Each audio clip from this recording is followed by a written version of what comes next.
네, 안녕하십니까, 직원입니다.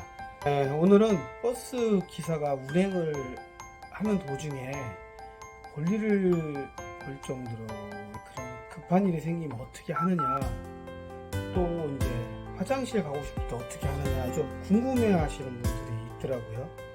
제가 이제 지금까지 하면서 경험했던 거나 이런 거를 바탕으로 이제 말씀을 드리려고 합니다. 기본적으로 이제 버스들은 어떤 식으로 운행을 하냐면 차고지에서 조금 이동해서 기점인 경우가 있고요. 그래서 기점을 출발해서 회차 지점이라는 곳이 있습니다. 이제 그 각 노선마다 다 장소가 틀리고 거리가 다 틀리기 때문에 회차 지점이라는 데가 있고, 그 회차 지점을 딱 못하지만 기본적으로 정해진 어느 정도 시간이 있어서 그 시간을 통해서 회차 지점을 회차를 해서 다시 원래 출발했던 기점으로 돌아오는 시스템으로 버스들이 그렇게 대부분 다 운행을 합니다. 고속버스나 이런 것도 마찬가지예요. 고속버스나 공항버스 전부 다 마찬가지죠. 이제 전부 다 교통이 움직이기 때문에 그러한 급한 일이 생기면 어떻게 처리를 하느냐가 좀 궁금하기는 하죠, 일반인들 입장에서는.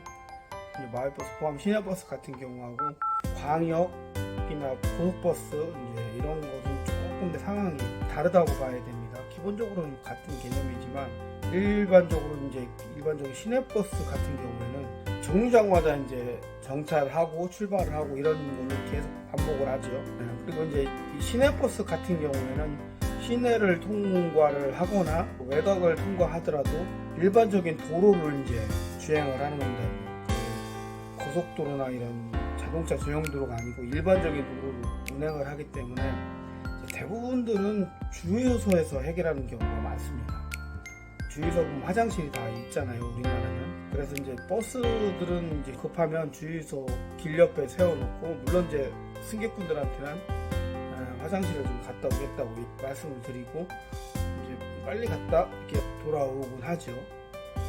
물론 이제 그렇게 얘기하는 분들이 있어요. 그 운행 시간이 얼마나 된다고 그 화장실을 그렇게 가느냐, 참으면 되지라고 하는 분들도 가끔 있습니다.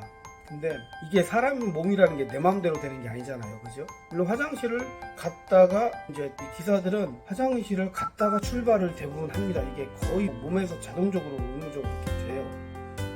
불안하기 때문에 대부분 화장실 갔다 출발하고, 또 이제 물도 이렇게 생각보다 적게 먹는 분들도 많고요.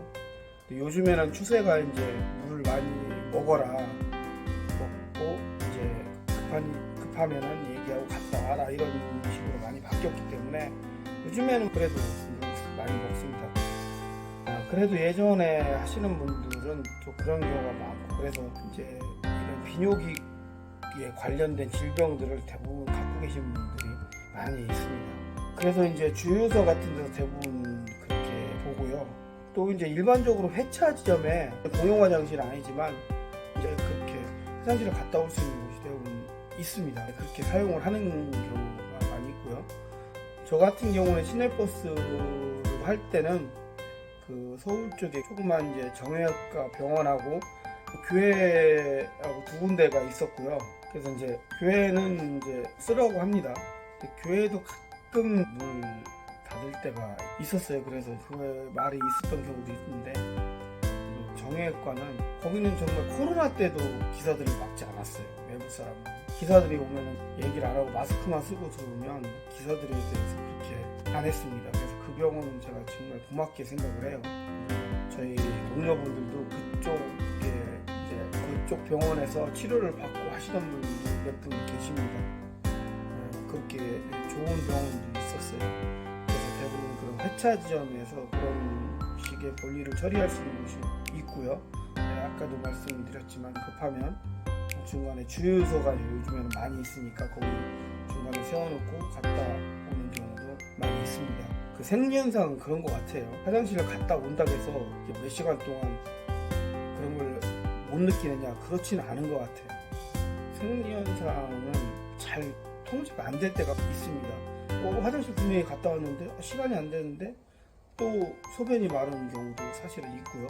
또 이제 속이 좀 안 좋아서 그런 경우도 있고 그렇습니다. 그래서 시내버스는 대부분 활동을 해결을 하고, 서울도 제가 물어보니까 좀 불편하지만 그런 식으로 많이 해결을 한다고 하더라고요. 근데 이제 아무래도 서울 같은 시내를 운행하는 버스들은 어디에 세워놓기도 좀 그렇고 해서 다들 조심들 하죠. 때로는 약 같은 걸도 해결하는 분들도 있다고 하는데 그거는 그냥 얘기만 들었습니다. 지금 광역버스 저희 같은 경우는 1시간 40분 정도 회차 지점까지 가는 거리이기 때문에 거의 그런 일은 거의 발생하지 않죠. 물론 이제 가끔 생각지도 못하는 경우가 있을 수는 있습니다. 이제 기점에서 출발을 할 때 화장실에 갔다가 볼일을 보고 가는데도 중간에 한 3, 40분 갔는데 또 가고 싶을 때가 있어요. 그럴 때는 저도 이제 그런 식의 해결을 하는데 그런 경우는 한 달에 한두 번 없을 때가 많고, 그래서 저희도 이제 그 회차 지점인 환승센터 가서 무조건 갑니다. 왜냐면 졸음도 깰 겸 중간에 불안하잖아요, 운전이. 그래서 저는 그냥 세워놓고 갑니다. 만약에 같은 차가 정차를 동시에 할 수도 있는 상황이 저희 게이트에 벌어지면 저는 아예 뒤쪽에 임시 게이트 차를 세워놓고 손님들한테 양해를 구하고 저는 화장실을 주로 갔다 옵니다. 그게 제가 마음속에 안정을 찾는 방법이고요. 고속버스 같은 경우도 제가 이제 고속버스 하는 친구한테 물어보니까 먼 거리는 그 정해진 휴게소가 있는데 급하면 그냥 들어간다고 합니다. 요즘에는 졸음 쉼터가 많이 생겼죠. 우리나라가 조금 이제 좀 기간이 됐을 텐데 졸음 사고가 많이 고속도로에서 나면서 그 정부에서 그게 아마 30km 단위인가 그 안에 그런 휴게소나 다 세우는 걸로 알고 있습니다. 현재는 거의 많은 곳에서 그렇게 돼서 고속도로는 오히려 급한 볼일을 처리할 수 있는 곳이 의외로 많이 있다고 하더라고요.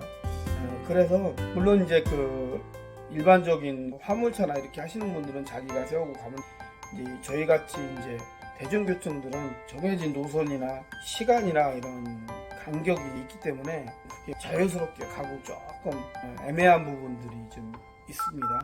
나름대로 이제 조금 지나면서 적응을 하면서 자기가 적응을 하는 편이고요.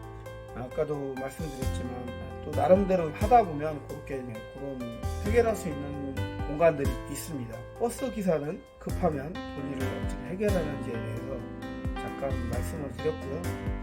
일반인 분들도 이런 대중교통을 운행을 하시면서 기사들이 이제 그런 멘트를 하고 화장실에 가는 경우가 있으면 너무 뭐라고 하지 마시고, 기사들도 다 사람이잖아요, 그렇죠? 또 그렇게 해결을 하고 와야 더 안전하게 운행을 할 수 있는 겁니다. 왜냐면 그 신체적으로 그런 걸 느끼면 사람이 자꾸 불안해져요. 만에 하나라도 그런 일이 계속 생기면 서로에게 좋지 않은 결과가 올 수도 있기 때문에 그런 경우 보시면 오죽 급하면 그럴까, 잠깐 뭐 기다려주지 뭐, 이렇게 좀 긍정적으로 생각을 해주셨으면 좋겠습니다. 대부분의 기사들은 손님들한테 그런 불편을 안 끼치려고 노력들을 해요. 어떤 사람이든지 어느 곳이든지 제가 항상 말씀드리지만 안 좋은 사람은 존재를 하는 거고 또 그걸 개선하려고 노력하는 사람도 있는 거고, 일반적으로 보편파다하게 이렇게 상식적으로 일하는 사람들이 훨씬 많은 세상이라고 저는 믿고, 또 그런 세상이기 때문에 서로 그렇게 조금씩만 양보하고 이해하면 대부분의 것들은 다 잘 해결되리라고 믿습니다. 오늘은 그 버스 기사가 대중교통을 운행하면서 급한 일이 생겼을 때 어떻게 처리하는지에 대해서 이야기를 했습니다. 다음에도 다른 주제로 또 찾아오겠습니다. 감사합니다. 직원이었습니다.